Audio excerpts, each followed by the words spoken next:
Hello everyone and welcome to another video. Today I am very excited because we're gonna be making a new video series that, in my opinion, is gonna be a huge help for all players. This video series is about preparing players for Legion Heroic Dungeons. We will go through all the dungeons and different bosses, explaining in detail every mechanic that you need to know in order to have a fast, smooth and above all fun experience. The first dungeon we will be going through is called Black Rook Hold, and what an amazing dungeon it is. Believe me guys, I really enjoyed it and I hope you're gonna be enjoying it too. If you have ever been to Karazhan, you will notice some similarities. This is a medieval looking tower that you constantly go up, and as you progress you face new and harder challenges. This dungeon has some nice and unique fights, while also containing some hard-hitting and challenging trash packs. Players entering the Black Rook Hold will face 4 amazing bosses. First up is the Amalgam of Souls. Next is Illysanna Ravencrest. As you go up the tower you face another boss which is my personal favorite, Smashspite the Hateful, and finally at the very top it is Lord Kur'talos Ravencrest. Black Rook Hold is overall on the easy side. Trash packs actually hit harder than the bosses and can wipe your group if not being careful. On bosses it is pretty hard to wipe if you do the mechanics properly, but that is to be expected as Heroic no longer needs to be hard with the addition of mythic dungeons. Heroic should be treated as an entry level that there is to get you familiar with the dungeon fights while providing some more gear for mythic content, which I am totally fine with as players have different capabilities and Heroic should take that into consideration. The first boss in Black Rook Hold is the Amalgam of Souls. If you have been to Icecrown Citadel, he is basically Lord Marugard 2.0. In this dungeon it is my second personal favorite boss and a pretty straightforward done. Mechanics are very simple if done right, but very punishing when failing to react.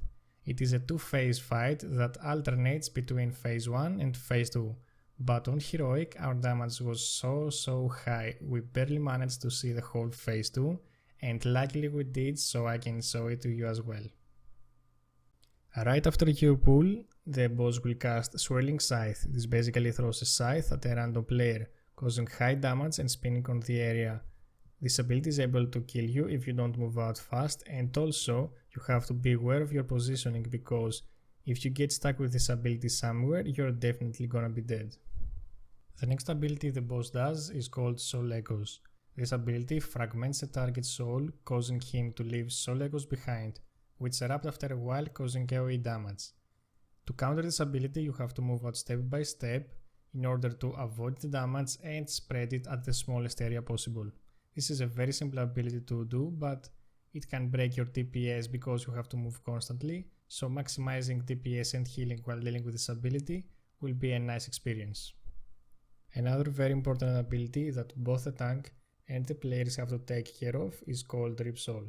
This is an ability that causes huge damage at a cone in front of the boss. Tank needs to put the boss at one area and face him there throughout the whole fight. While the boss casts this ability, he is not moving so the tank can avoid the damage. If not, he will get a stacking debuff that increases the damage taken from this ability by 20%, resulting in fatal damage if the tank doesn't know how to avoid it. Right after the boss transitions into phase 2, he will begin to cast Cold Souls. This is an ability that spawns several souls at the edge of the room, which slowly move towards the boss. If they reach him without being killed, the boss gets a stack that increases the damage of Soul Burst by 20%. Soul Burst is another ability that the boss casts at the end of the Cold Souls spell, which causes a huge explosion, dealing very high damage to everyone in the group. The whole idea of phase 2 is to take down as many souls as possible to avoid the damage of Soul Burst being too high to be fatal. This is a very interesting mechanic which tests your damage and your ability to take down multiple targets. The next boss is Illysanna Ravencrest. She is a very easy fight that alternates between two phases, same as Amalgam of Souls. On the phase 1 you just have to deal with some abilities, and on phase 2 she just flies into the air and spawns two wards that you have to deal with. A very important ability that the tanks have to take care of is called Vengeful Sear. This causes a small amount of damage to the tank and increases the damage taken by 50% for 25 seconds if there is no active mitigation up. The tank has to be ready and react in time for this ability, otherwise it will be impossible to heal and the group will wipe. This ability also stacks, so multiple mistakes pretty much guarantee a tank death. Another important ability is called Dark Rush. This fixates on some targets and rushes towards them, causing some minor damage and leaving behind a blazing trail, causing fire damage every 3 seconds. Basically, the targeted players should be somewhat close, so the fire trail is not huge and it does not build up enough to cover the whole room. It is a very simple ability that doesn't really do much damage and can be dealt with easily. During phase 1, Illysanna will cast Brutal Glaive. This is a very important ability that causes physical damage to a target instantly and then causes extra physical damage every 3 seconds for 30 seconds, which is a lot of time and that means a lot of damage. This ability also bounces to nearby targets, meaning that if a melee player gets it and the other melee are staying with him, they're gonna get that damage as well, which is very hard for the healer to heal, taking into consideration all the damage going on. So, to counter this ability, players have to stand alone and avoid being next to each other when they get targeted by this, in order to keep the healing needed to a minimum level. When entering phase 2, the boss will fly above the platform and begin casting Eye Beam. This ability fixates on a random player and causes the beam to leave a trail of fire on the ground. The player has to cut it properly because everybody standing in that trail of fire will take high amounts of damage every 1 second. This is a very easy ability to deal with, but it is a very important one, so you don't run out of space and you don't cut it in straight patterns, causing extra damage to your teammates. During that time, Illysanna will summon as well 2 adds. The first one is called Risen Vanguard and has an ability called Bone Crushing Strike, which causes high damage in a cone and stuns all players inside it for a 4-second period. Tank must face him away to protect other members from getting stunned. On the other hand, while the tank is stunned, he will take increased damage, so the healer has to keep an eye on him and make sure he stays alive. The second add is called Risen Arcanist. He casts a spell called Arcane Bleach, which causes high damage on a player and also gives him a buff that increases his damage done by 50%. This can and should be interrupted in order to prevent stacks from getting too high and eventually killing players. The third boss, and my favorite one, is called Smashspite the Hateful. It is pretty much a huge demon with a big fist weapon and a huge sword. He's standing atop a terrace in a pretty much big room and has some very interesting and simple mechanics. A main ability of this boss is a thing called Brutality. Basically, it is an energy bar that increases based on the damage he causes. So if the tank is good and doesn't take a lot of damage, this bar will feel less and less faster. Now, when the boss reaches 100 brutality, he will unleash a Brutal Haymaker at his current target. Brutal Haymaker is an ability that punches his current target, inflicting a huge amount of physical damage and increasing all damage taken by 50% for 10 seconds. So basically, the better the tank, the less Brutal Haymakers you're gonna be having to heal, and the less cooldowns you're gonna have to use, because basically during that period the tank takes a lot of damage, so he needs either his or the healer's cooldowns. The most important ability of the encounter is called Hateful Gaze. This ability basically causes the boss to fixate a random player, and after a while he charges into his direction. The first player that he comes into contact with the direction he's charging gets a huge amount of physical damage, gets knocked back and gets a debuff that increases damage taken by hateful charges by 100% for 1 minute.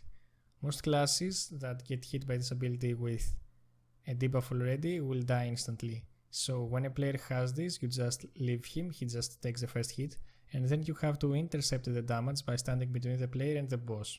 If that player has immunities or high reduction cooldowns, he can use them and survive this damage easily. But if they don't, you don't have to worry about it. If you do the mechanic properly and alternate, the damage will fall off by the time you're gonna be soaking another one.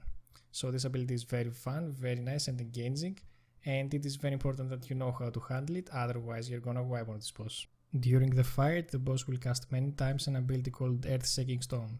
This is an ability that causes a huge amount of physical damage to all players and knocks them back. You cannot do anything about this ability other than heal the damage because it's unavoidable. Another ability that the boss has is called Call of the Feldbat. Periodically he will spawn Felbats that will create lines of Fel vomit into the area. This is a very simple ability and players just have to avoid standing into the Fel vomit. Also, this ability gets casted more and more frequently as the fight goes on, so the faster you take care of this fight, the less you're gonna have to worry about these Felbats and the Fel vomits that they leave on the ground, meaning you will have more space to deal with other abilities. The final boss of the encounter is Lord Kur'talos Ravencrest. It is again a two-stage fight, and on the first stage you fight him together with Latosius. During phase 1, Lord Kur'talos will cast some very simple abilities. The first one is called Unerring Seer and basically causes a huge amount of physical damage to the tank, and then leaves a bleed behind for a small amount of damage every 2 seconds. The bleed is a minor thing, but the physical damage is huge and the tank really needs to be aware of it. The other ability is a pretty much minor one, throws a glaive at the targeted player and travels back and forth from the position it was thrown. This glaive inflicts a pretty much high amount of physical damage and knocks players back. It is a very easy ability to dodge and you can easily see it. It is stationary after, it just comes back and forth in a light, so it is very easy to avoid and players won't have any real trouble with it. During stage 2, Lord Ravencrest basically calls the power of the ancestors to grant the party strength, increasing their damage and healing done and also health by 300%. This is a huge buff and it is pretty important to face Dantalionax. Dantalionax is basically Kur'talos' demon form. He just goes into the middle and assumes a demon form. And he also has some very deadly abilities. Immediately after the demon spawns, he needs to be taunted in order to avoid the healer getting aggro and causing him to die. Sadly, in our case the tank was really slow and as a result of it I died. After this, the boss will follow with a cast of Shadow Bolt Volley. This ability causes a huge amount of high damage and the boss keeps casting this ability throughout the whole fight. During phase 2, the boss also creates some clouds of hypnosis. If players enter these clouds, they fall asleep. The only way to remove this effect is taking damage or leaving the cloud. At some point during phase 2, the boss will cast Dreadlord's Guile and will create some clones. These clones cast Dark Obliteration in a sequence, and players have to avoid getting hit by them because they do massive damage. In general, phase 2 alternates between these skills until the boss is dead. The last ability is called Stinging Swarm. Basically, the boss envelops the target in a swarm of stinging insects, inflicting high physical damage every 1 second. This also has a chance to stun the target for 0.5 seconds when dealing damage. The only way to get this out of you is to attack the swarm and kill it to remove the effect. It is a very simple ability, but a very important one.